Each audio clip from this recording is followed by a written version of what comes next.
A one-time tech darling that was left for dead is now surging on a Barron's recommendation. I'm Jack Otter, editor of Barron's.com. I'm here with Jack Howe, senior editor of the magazine. It's Monday, so we talk about stocks moving after a mention in Barron's magazine. And we've got microchips, we've got energy providers, and a leaky burrito. Yes. Let's start with the tech darling AMD. I think it almost hit 100 back in the go-go days of 1999, and was down around $2.60 2 years ago when Tiernan Ray recommended it. Yesterday at 12 and change, he says it's still got a lot to go.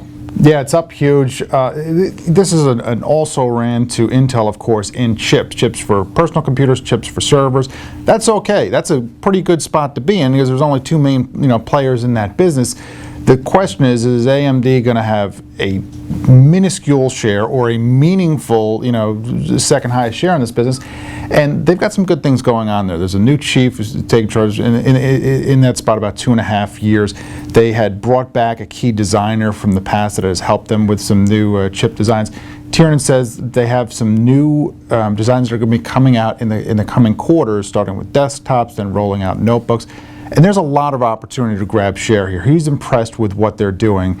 The bar is set low, and you've got not only computer chips, but also these graphics processors, which these days are being used for this, machine learning and so forth. Artificial intelligence. Yeah, huge new market there. And the key is their focus. Now, instead of just sort of making these other things you could buy if you didn't like Intel, they found a niche they're good at, and that happens to be a growing niche, so it's a good place to be. Some of the people that we quote in the story were saying, like, yeah, it used to be the engineers were running around doing whatever. Now the new chief is saying, look, let's buckle down and get focused, and they've found sort of a new direction. So, very different kind of stock because most people haven't heard of it. Vistra, it has no coverage, right. But Andrew Barry dug it up. It was another stock left for dead, though. A bankrupt company that just came out of bankruptcy in October, and now he sees an opportunity. The good thing about buying a company after a bankruptcy is you know that the debt has generally been brought down to manageable levels. This was a leveraged buyout. Berkshire Hathaway played a role in the financing, and they took a bath on it. But now the post-bankruptcy company, financially stronger, they serve a good market. This thing was brought down by a crash in the price of natural gas. When you look at who the remaining stakeholders are, this is what I think is the key here. Yeah.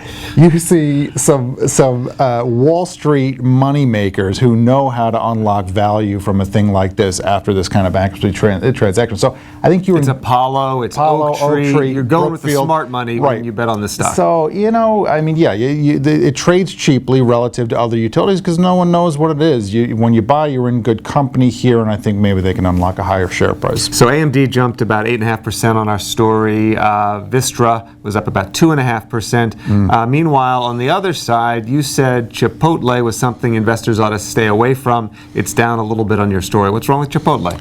Well, they had a bad report late last week, and so it tumbled a little bit towards the end of the week. Look, I have nothing against Chipotle. In fact, you say the burritos are a pretty good deal. I mean, they're cheap and they're tasting. You need a hearty appetite. I think it's a young man's game. Two. It's a young man's game. I need a nap at like 3 o'clock if I eat one. But anyhow, Chipotle is a company that was built around word of mouth advertising, and the message is, we were GMO free. It's natural. It's clean, and that's problematic when you have that kind of company and you have the kind of food safety disasters that they had a couple of years back, and not just one, but multiple, and over a period of several months, and in more than 10 states, and so on. It's problematic. Can it be fixed? Yes. Companies do come back from this sort of thing, but you have to spend money. Now you have to, it's not just one problem that you have. This is not like one store where you had a problem with some lettuce. This is, you have to reinvent your supply chain. It costs money, maybe an extra, few percentage points of sales. Now you have to go out and you have to advertise because you need to bring folks back in. You got to get the message out. Another few percentage points of sales. So you're coming from a low base now. Same-store sales have cratered. There can be some growth from here. I just think they have to spend more money going forward. And I think when you look at Wall Street's earnings targets and you look at the multiple the stock trades to those 48 targets, times estimates? Yeah, it begins to look very ambitious to the share price to me. Look, can it work from here for investors? There is a path to it working, but I see a few more paths to it not working for me. Or they might you might be able to buy that path at a much cheaper price a few months down the road. I think you might be. Thanks, Jack. Thank you.